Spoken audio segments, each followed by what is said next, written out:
ஸ்ரீ ருண விமோச்சனர்.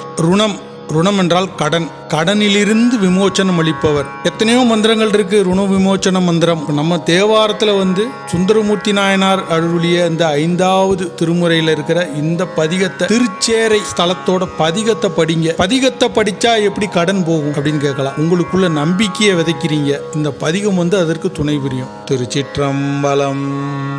பூரியாவரும் புண்ணியம் பொய்கெடும் கூறிதாய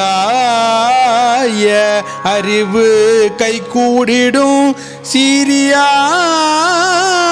பயில் செரையுள் சென்னெறி நாரிபாகன் தன் நாமம் நவிலவே என்ன மாதவம் செய்தனை நெஞ்சமே மின்னுவார் சடை வேத விழுப்பொருள் சென்னலார் வயல் சேரையுள் சென்னெறி மண்ணு சோதினம் பால் வைகவே.